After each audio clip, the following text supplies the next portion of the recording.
الحمدللہ الذی ابدع الافلاک والاردین والصلاة والسلام علی من کان نبیا وآدم بین الماء والطین وعلی آلہ واصحابہ اجمعین اما بعد فاعوذ باللہ من الشیطان الرجیم بسم اللہ الرحمن الرحیم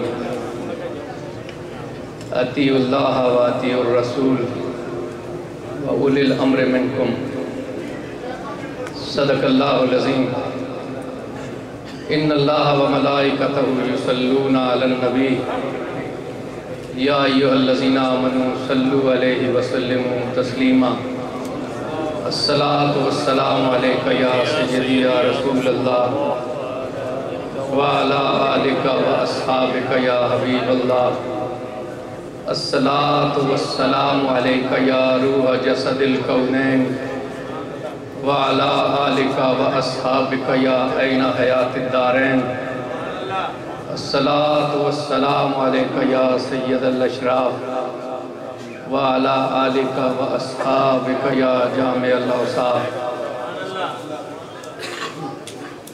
مخدوم و محتشم ڈاکٹر غفران احمد صدیقی صاحب، مخدوم محتشم حضرت علامہ حافظ محمد صابر صاحب،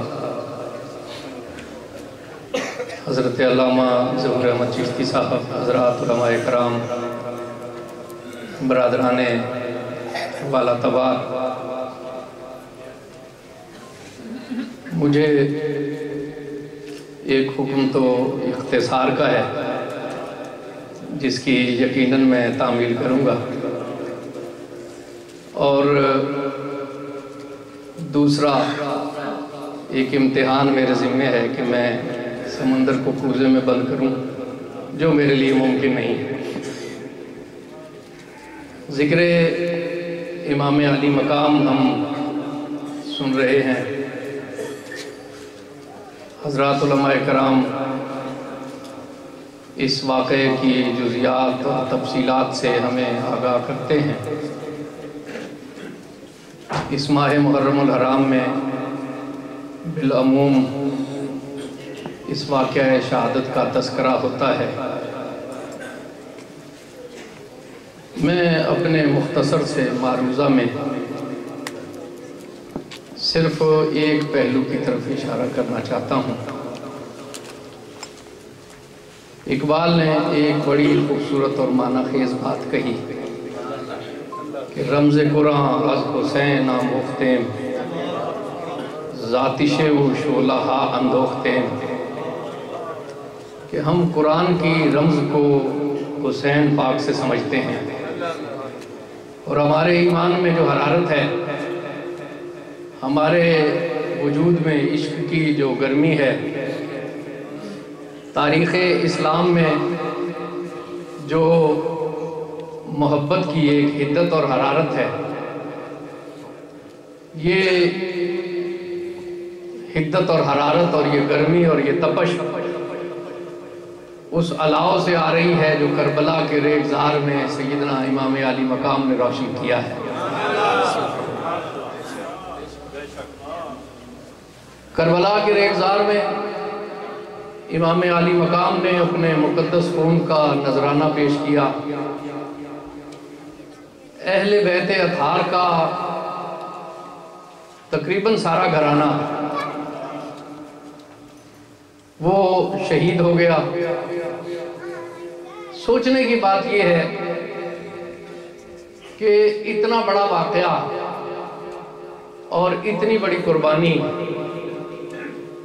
یہ لوگ کوئی جذباتی لوگ نہیں تھے۔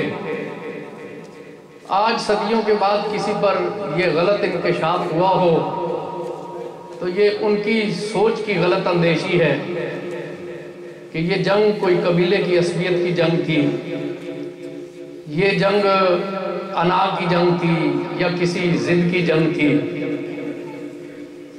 امام علی مقام کی ذات جن نسبتوں کی حامل ذات ہے، وہ نسبتیں کسی اور ذات میں جمع ہو ہی نہیں سکتی۔ امام علی مقام اس وعدے کا مصداق ہے جو سورہ کوثر میں اللہ نے اپنے محبوب سے کیا۔ امام علی مقام حضور اکرم صلی اللہ علیہ وسلم کی نسبتوں کے امین ہیں، علی مرتضیٰ کے لخت جگر ہیں، انہیں طیبہ طاہرہ سیدہ ظاہرہ فاطمہ سلام اللہ علیہا کی آغوش تربیت سے شرف حاصل ہوا ہے۔ وہ خلفائے راشدین کی محبتوں کے حامل ہیں، وہ حسن مجتبیٰ کے بھائی ہیں۔ تاریخ میں ایسا کون ہے کہ جس کے وجود میں یہ ساری نسبتیں اکٹھی ہوں؟ اگر اتنی نسبتوں کا حامل شہزادہ رسول انا کی اور قبیلے کی عصبیت کی جنگ کر رہا ہے تو آؤ ہم اپنے اپنے گریبانوں میں جھانک کر دیکھیں کہ کون ہے جو اسلام کا علم اٹھائے گا۔ اگر اتنا بڑا انسان محض ضد اور قبیلے کی عصبیت کے لیے اپنا گھرانہ قربان کر رہا ہے تو صدیوں کے بعد آج کے محققین کو اسلام کہاں سے حاصل ہو گیا اور قرآن کی سمجھ کہاں سے آ گئی؟ نہیں، یہ محض کوئی جذباتی بات نہیں ہے، ایک حقیقت ہے۔ قرآن مقدس کی روشنی میں اسے ہم سمجھنے کی کوشش کریں۔ نبی کریم صلی اللہ علیہ وسلم کے بعد حضور کے خلفائے راشدین نے حضور کی تعلیمات کی روشنی میں اپنے اپنے کارہائے نمایاں انجام دیے۔ حضرت حسن رضی اللہ تعالی عنہ کے معاہدے سے خلافت راشدہ کا دور ختم ہوا، پھر معاملہ حضرت امیر معاویہ کے ہاتھ میں آ گیا جو حضور اکرم صلی اللہ علیہ وسلم کے صحابی ہیں۔ تاریخ کے چند واقعات کے علاوہ ان کی سیرت، ان کے کردار، ان کے نظم مملکت، ان کی دانشمندی، ان کی فہم و فراست کے بارے میں کبھی کسی مورخ نے کوئی کلام نہیں کیا، اور امت کا جو اجماع ہے اس کے مطابق ایک صحابی رسول کی حیثیت سے ہر شخص نے ان کی عزت اور قدر کی ہے۔ اور ہم صوفیوں کے کفش بردار لوگ ہیں، ہمیں صوفیوں نے یہ تربیت دی ہے کہ خطائے بزرگاں گرفتن خطا است۔ ہم بزرگوں کے باہمی معاملات میں ریفری نہیں بنتے اور حکم نہیں بنتے اور کلام نہیں کیا کرتے، اس لیے کہ وہ بڑے لوگ ہیں، اللہ کی بہت سی تکوینی مصلحتوں کو وہ جانتے ہیں، اللہ کے بہت سے راز ہیں جو ان کے ذریعے سے آشکار اور حویدہ ہوتے ہیں۔ دو بڑے آدمیوں کے درمیان حکم وہ بن سکتا ہے جو خود ان سے بڑا ہو، جو ان سے بڑا ہو وہ فیصلہ کر سکتا ہے کہ صحیح کون ہے، غلط کون ہے، خطا کہاں ہے، ثواب کہاں ہے۔ ہم جو کہ ان کے جوتے اٹھانے کی اہلیت نہیں رکھتے، ہم بڑے لوگوں کے معاملات میں حکم بننے کا حق نہیں رکھتے۔ یہ ہے اہل سنت والجماعت کا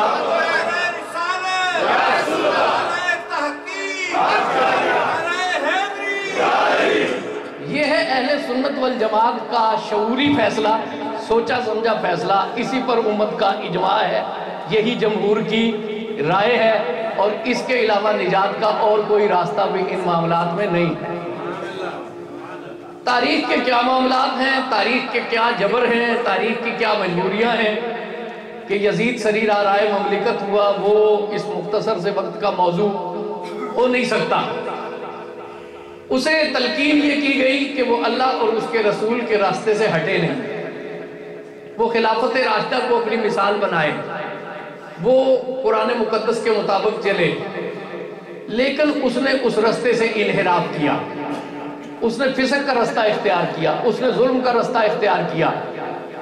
تو سن 60 ہجری میں اسلام کی مملکت میں یہ پہلا رخنہ پیدا ہوا، ایک ایسا پہلا شخص آیا کہ جو نبی کریم صلی اللہ علیہ وسلم کی تعلیمات سے ہٹ کر اپنی مرضی کے مطابق حکومت کر رہا تھا۔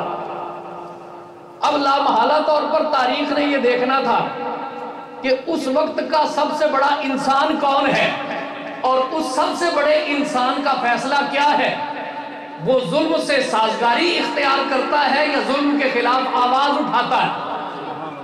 اس کا فیصلہ تاریخ کی آنے والی اسلام کی صدیوں کا فیصلہ ہوتا، اسلام کا مزاج قرار پاتا، حجت اور دلیل بنتی۔ سن 60 ہجری میں کوئی بھی ایسا نہیں تھا جو سیدنا امام عالی مقام کے پائے کا انسان ہو۔ اس نسبتوں کا حامل کوئی اور شخص ہو ہی نہیں سکتا تھا۔ لامحالہ طور پر آنے والی صدیوں نے مڑ مڑ کر حسین ہی کو دیکھنا تھا کہ حسین کا فیصلہ کیا ہے۔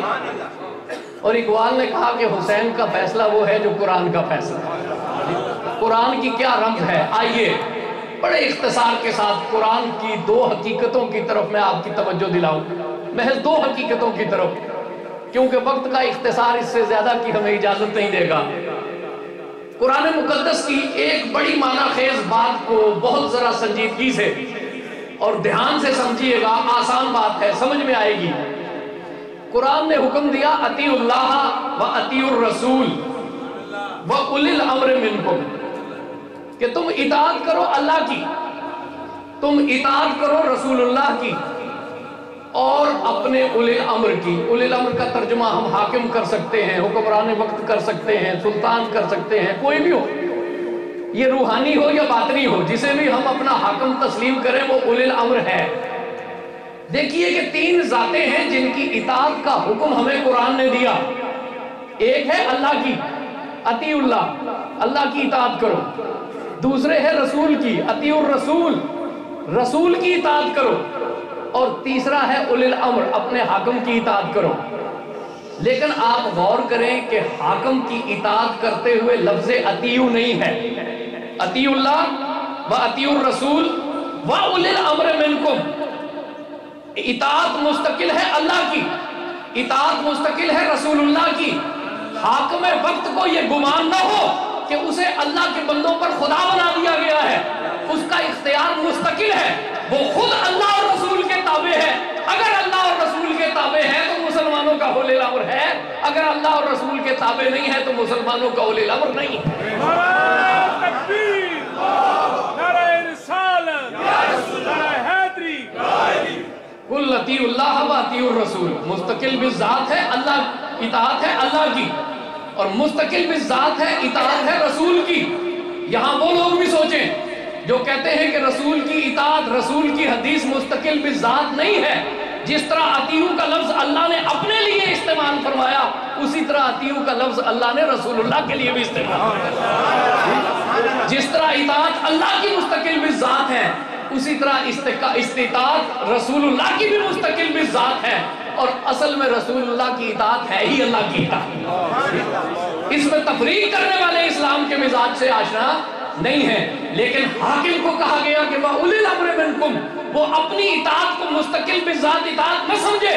اس کا کام لوگوں سے اپنی ذات کی اطاعت کرانا نہیں ہے، بلکہ اس کا کام اللہ اور رسول کی اطاعت کروانا ہے۔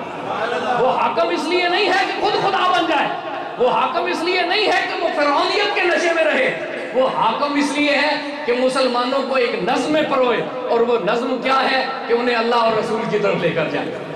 اگر تو وہ اللہ اور رسول کی بارگاہ کی طرف لے کر جا رہا ہے تو مسلمانوں کا حاکم ہے، اگر اللہ اور رسول کی طرف لے کر نہیں جا رہا تو مسلمانوں کا حاکم کہلانے کا مستحق نہیں ہے۔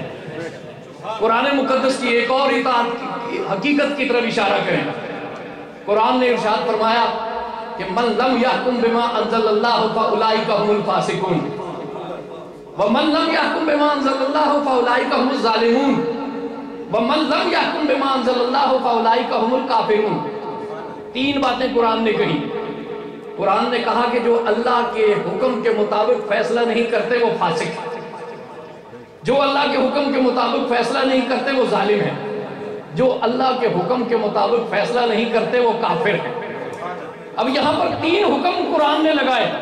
جرم کیا ہے کہ اللہ کے حکم کے مطابق فیصلہ نہیں کیا۔ حکم قرآن نے 3 مختلف لگائے۔ امام بیضاوی رحمت اللہ علیہ نے اس کی تشریح فرمائی کہ ایک سرتابی وہ ہے جو انسان بھول چوک کر دیتا ہے، غلطی ہو گئی اسے، یہ تو ہے فسق۔ دوسری حکم کی سرتابی یہ ہے جو دانستہ کرتا ہے، اپنی حد سے تجاوز کرتا ہے، لیکن اللہ کے قانون کو اللہ کا قانون سمجھتا ہے، ہوائے نفس غالب آ جاتی ہے، وقتی مفادات غالب آ جاتے ہیں، حد سے تجاوز کر لیتا ہے، یہ ہے ظلم۔ اور تیسری سرتابی کیا ہے کہ جس طرح آج کل فیشن بن چکا ہے، ہمارے حکمران کہتے ہیں کہ یہ اسلامی شریعت نافذ کریں گے تو مہذب دنیا کیا کہے گی؟